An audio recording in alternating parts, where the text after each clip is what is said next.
ఇక్కడ ఇంకొక interesting fact. So మీ దాని ఏమంటారు, కవిత ఎపిసోడ్ వైపు నడుస్తుంది, అటు కాంగ్రెస్ వర్సెస్ బీఆర్ఎస్గా వ్యవస్థ నడుస్తుంది రాష్ట్రంలో.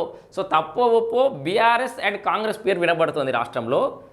దానికి సంబంధించిన ఎలివేషన్లు దొరుకుతున్నాయి, దానికి సంబంధించిన పబ్లిసిటీ మీడియా స్పేస్ అయితే వాళ్ళకి దొరుకుతుంది. వేరేజ్ బీజేపీకి సంబంధించి ఒక పెద్ద తలకాయ నొప్పి అయిపోయింది వాళ్ళకి. మాకెవరైనా అధిష్టానం నాయకుడు వస్తేనే మేము కొట్లాడతామన్న తిరిగా భారతీయ జనతా పార్టీ తయారైంది. అంతర్గత కుమ్ములాటలు దాంట్లో కూడా ఎక్కువైపోయినాయి, బయటకు వస్తలేవు. కానీ అయితే ఈ కవిత ఎపిసోడ్పై మాట్లాడినటువంటి రఘునందన్ రావుకు ఇండైరెక్ట్గా కిషన్ రెడ్డి వాళ్ళ పార్టీ అధ్యక్షుడు కిషన్ రెడ్డి చురకలు అంటించినట్టు కూడా ఒక వార్త చూడొచ్చు మనం. ఏది పడితే అది మాట్లాడితే ఎలా అని చెప్పేసి. అయితే నిన్ననే రఘునందరావు గారి వార్త, కవిత వార్తతో పాటు రఘునందరావు గారి వార్త హైలైట్ అయింది అన్ని వార్తల్లో. ఏంది, కవిత కూడా కొత్త పార్టీ పెడుతుంది జూన్ 2 తారీఖు నాడే, పాదయాత్ర కూడా పెడుతుంది. ఎమ్మెల్సీ మన ఎవరు షర్మిల లెక్కనే పార్టీ పెడుతుంది జూన్ 2 తారీఖు నాడు, తర్వాత పాదయాత్ర కూడా చేస్తుందని చెప్పిండు. ఆయన వ్యక్తిగత అభిప్రాయం చెప్పొచ్చు కాక.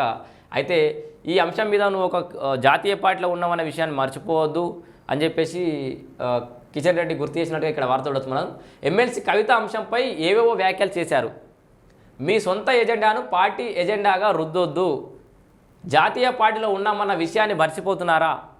ఏ స్థాయి నాయకులైనా పార్టీ లైన్కు తగినట్టే మాట్లాడాలి. ఎంపీ రఘునందరావు వ్యాఖ్యలను పరోక్షంగా ప్రస్తావిస్తూ బీజేపీ నేతలకు కిషన్ రెడ్డి క్లాస్.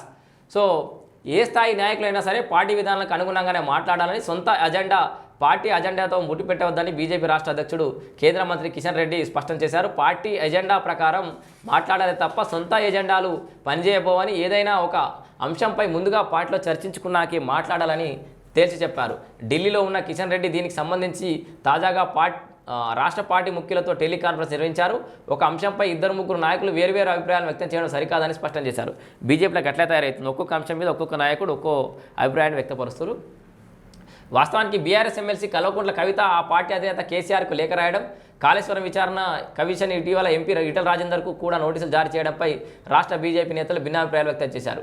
వచ్చే నెల 2వ కవిత కొత్త పార్టీ పెట్టబోతున్నారంటూ ఎంపీ రఘునందరావు వ్యాఖ్యానించారు. మరోవైపు కవిత కాంగ్రెస్లో చేరుతారంటూ కొందరు నేతలు మాట్లాడారు. దీనిపై రాష్ట్ర పార్టీ ముఖ్యుల నుంచి జాతీయ నాయకత్వానికి ఫిర్యాదులు వెళ్ళినట్టు తెలిసింది. అసలు పార్టీ లైన్ ఏమిటో తెలియక తర్జన భర్జన పడుతున్నాం, సున్నితమైన అంశాలపై పార్టీ లైన్లో మాట్లాడితే బాగుంటుందని కూడా వారంటారు.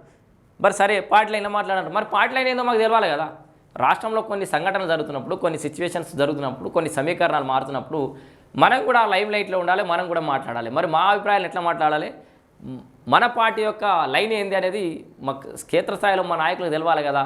మరి ఆ లైన్ ఏందని కూడా వీళ్ళు ప్రశ్నించినట్టుగా కూడా మనకి ఇక్కడ తెలుస్తుంది. మొత్తంగా ఏది ఏమైనా రఘునందరావు గారు కవిత విషయంలో వెలిబుచ్చినటువంటి అంశాన్ని, అభిప్రాయాన్ని కాస్త సున్నితంగా పరోక్షంగా కిషన్ రెడ్డి ప్రస్తావించినట్టుగా అయితే ఇక్కడ వార్త ఉంది. మొత్తానికి అదేం జరుగుతుందో కూడా చూడాలి. దీంతోపాటు